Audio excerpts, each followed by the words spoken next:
My name is Sabrina Hollis, and at my sister's wedding, I was practically invisible. Not in the poetic, no one understands me kind of way. I mean, I was actually invisible. At least, that's how everyone treated me. My mother had sat me at the outer ring of tables, right next to the speakers, too loud for conversation and too far for family photos. No one asked how I was doing. No one even looked my way, unless it was to hand me an empty glass and assume I'd take it to the bar. Then came the moment I knew would sting. My sister's boss arrived, Cale Donnelly, CEO of some trendy fintech startup, dressed in navy and arrogance. I watched him shake hands with my father, laugh with my uncle, give my sister a big warm hug. And then, he looked straight through me like I was staff resetting the dessert table. I could have swallowed it. I'd swallowed worse. But that man's smirk, the way he tilted his glass toward my sister and said, "Impressive crowd, Aubrey," like I wasn't even standing there. That was the moment I decided. I'd say one sentence, just one, and by the time I finished, he would nearly drop his drink. Growing up, Aubrey was always the one with the spotlight. She had the dimples, the straight-A report cards, the charm that made every adult want to pinch her cheek or buy her ice cream. I was the quieter one, the girl with calloused fingertips and messy notebooks, building things in the garage, or staying up late teaching myself how to write code when no one was looking. But in our house, if it couldn't be printed on a Hallmark card or posted on Mom's Facebook, it didn't count. By the time we were adults, the difference only widened.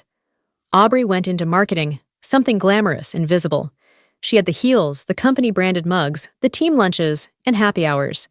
She once posted a photo of her open laptop next to a mimosa on a beach and captioned it, #BossLife. My work? Well, I consulted for small venture firms, sometimes startups, sometimes private clients, always NDA'd, always behind the scenes. To my family, that translated to Sabrina just does things online. One year, my mother actually introduced me at Thanksgiving as between jobs right now. I had just finished helping a green tech company secure $12 million in backing. I smiled and passed the mashed potatoes. The truth was, I didn't care anymore. Or maybe I had trained myself not to. There's only so many times you can correct someone before you realize they don't want to understand. They just want a simple box to put you in. But Aubrey knew. She and I weren't close. Not anymore. Not after she accidentally left me out of her promotion celebration dinner. Not after she told people I still lived in my old apartment, even though I'd moved 2 years earlier.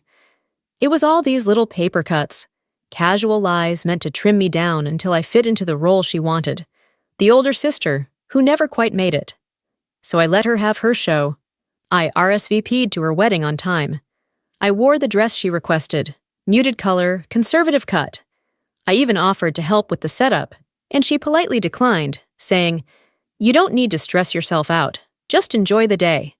The day arrived, and everything was fine. The kind of fine that has a sharp edge to it. I greeted relatives who forgot I existed, smiled through small talk with people who asked, "So, what are you up to these days?" in that tone that means, still unemployed. When the ceremony ended and the reception began, I found my seat near the edge of the room. It was close enough to hear the music, far enough to be out of every photo. My place card had been misspelled, Sabina. But at that point, I just chuckled and set it aside. I watched Aubrey glide through the room like a swan in chiffon. Every move was curated. Her husband, Cameron, was tall and silent, always trailing half a beat behind her like a well-trained shadow. And then came Cale Donnelly, her boss, the crown jewel. I knew who he was, of course. Everyone did. The man had been on Forbes' 30 Under 30 list, the kind of CEO who wore sneakers with a blazer and talked about disruption like it was a personal hobby. People said he was a genius. I had my doubts. When he passed me without a glance, I didn't flinch. Not outside, anyway. Inside, something settled, like a lock clicking into place. Because sometimes being invisible is exactly the power you need.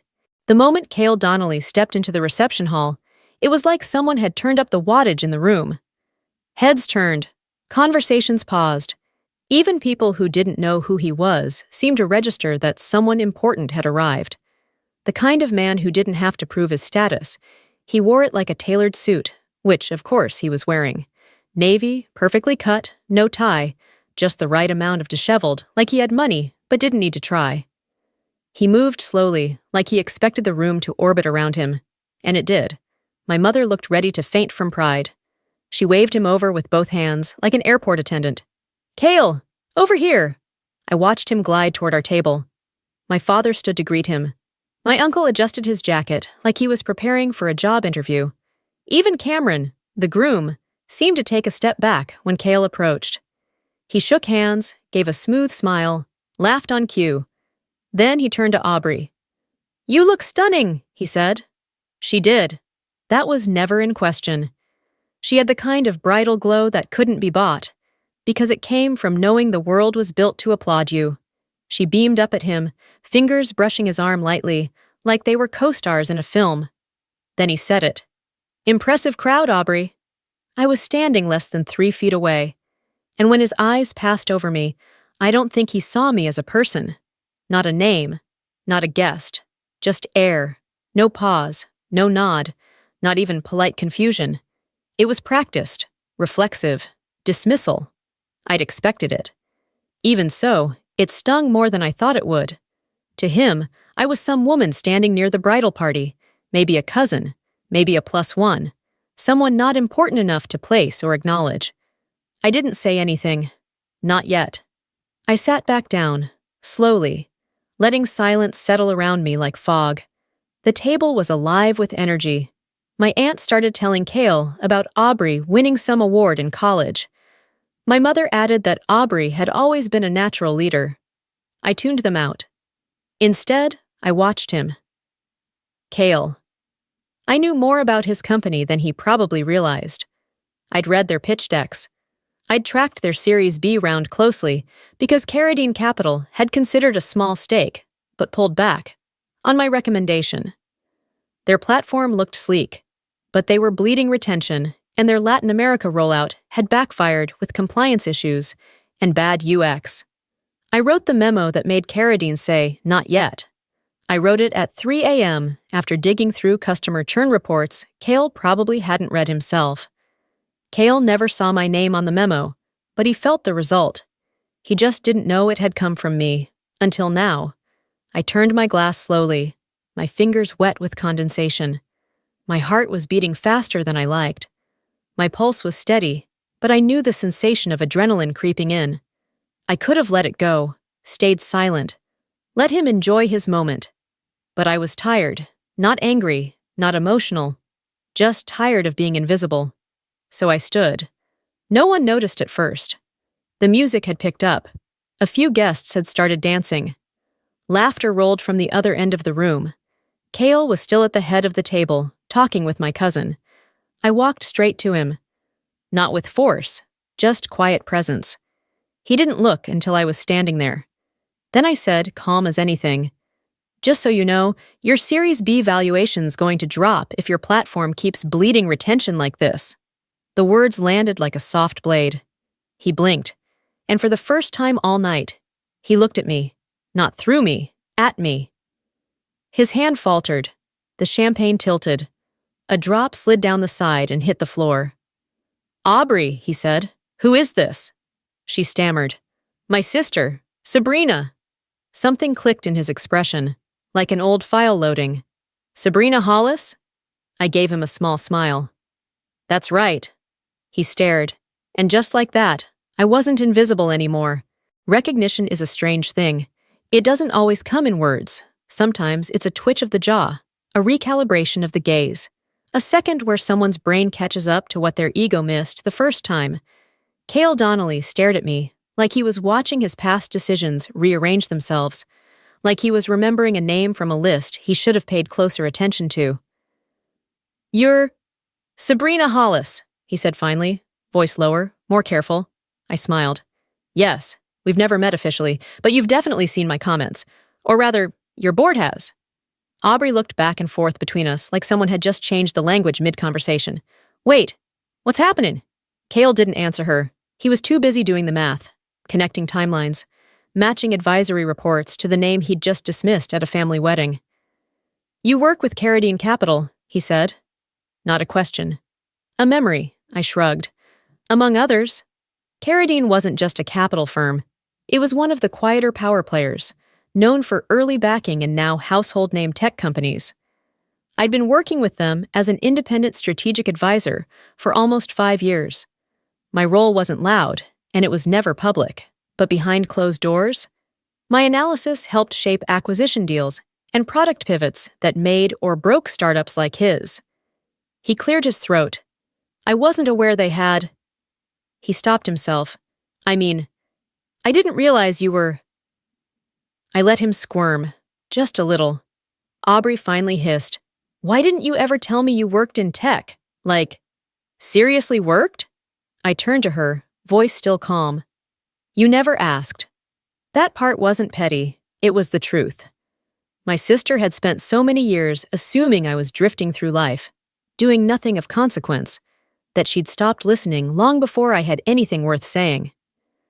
Behind us, a small group of guests had started to hover, pretending to sip drinks, clearly eavesdropping.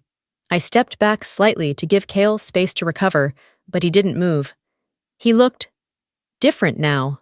Not rattled, but alert, like he was trying to reorient himself, like I was a puzzle piece that had been upside down this whole time, and he'd just realized where I actually fit.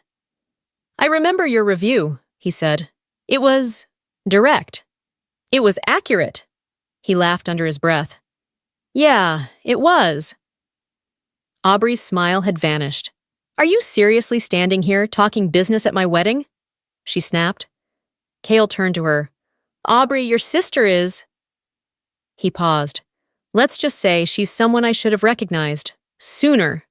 I didn't stay much longer. I wasn't there to gloat. The point had been made. As I turned to leave, Cale reached into his jacket. May I? He asked, holding out a card. I accepted it without looking.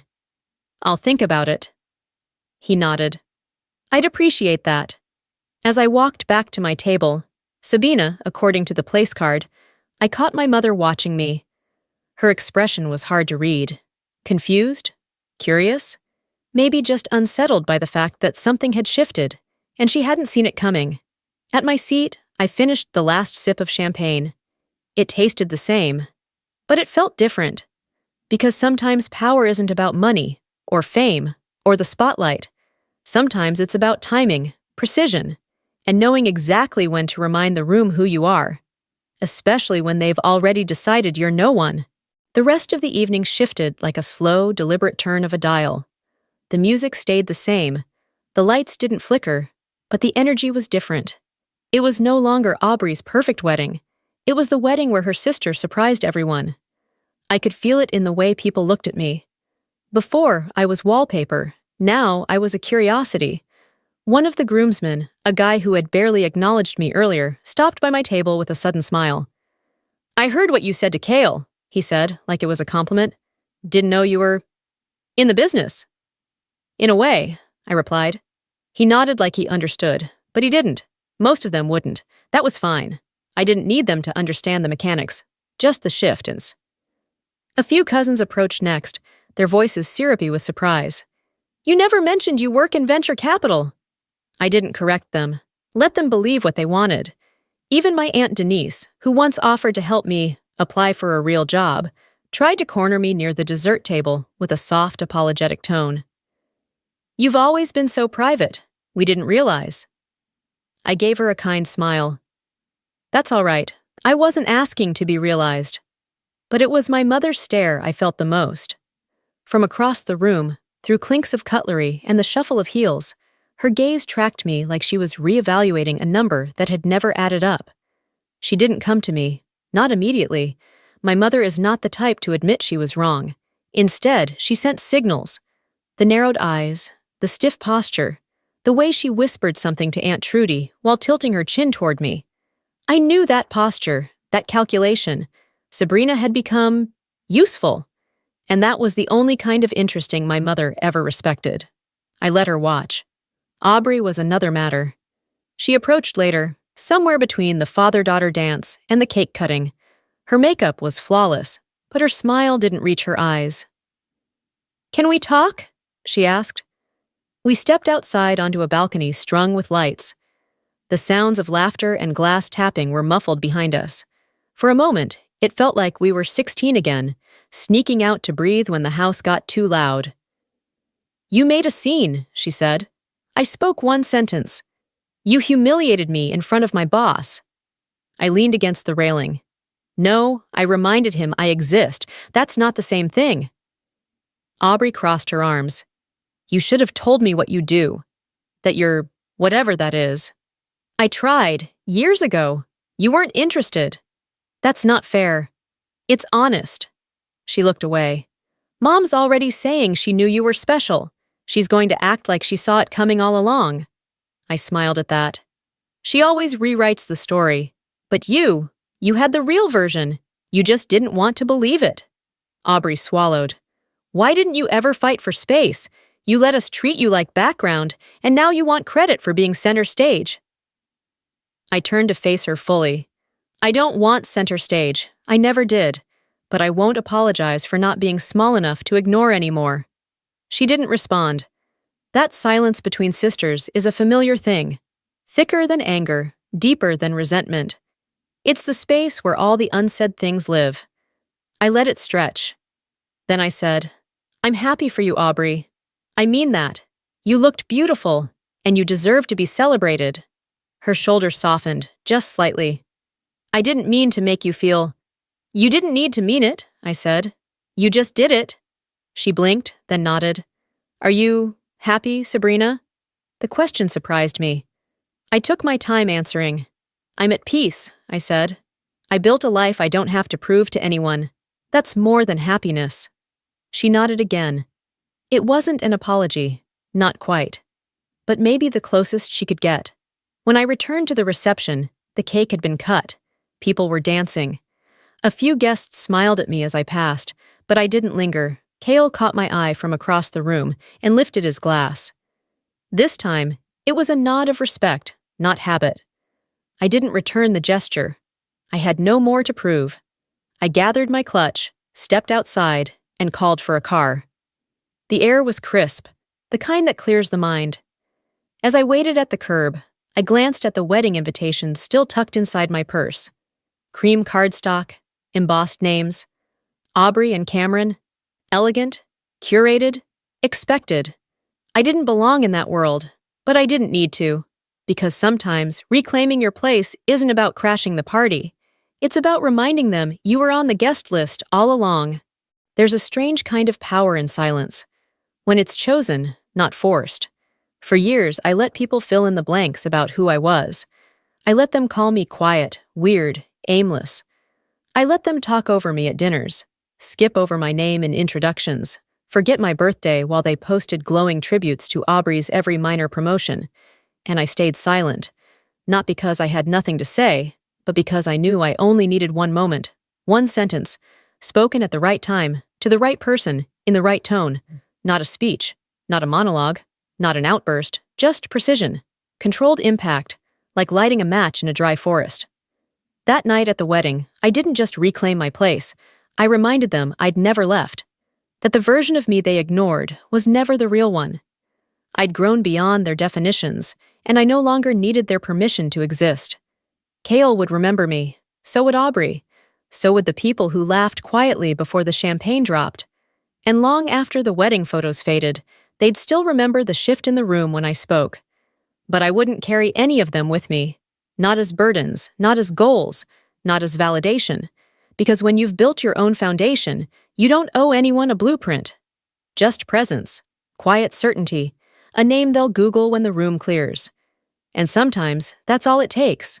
One sentence, delivered like a scalpel, remembered like a scar.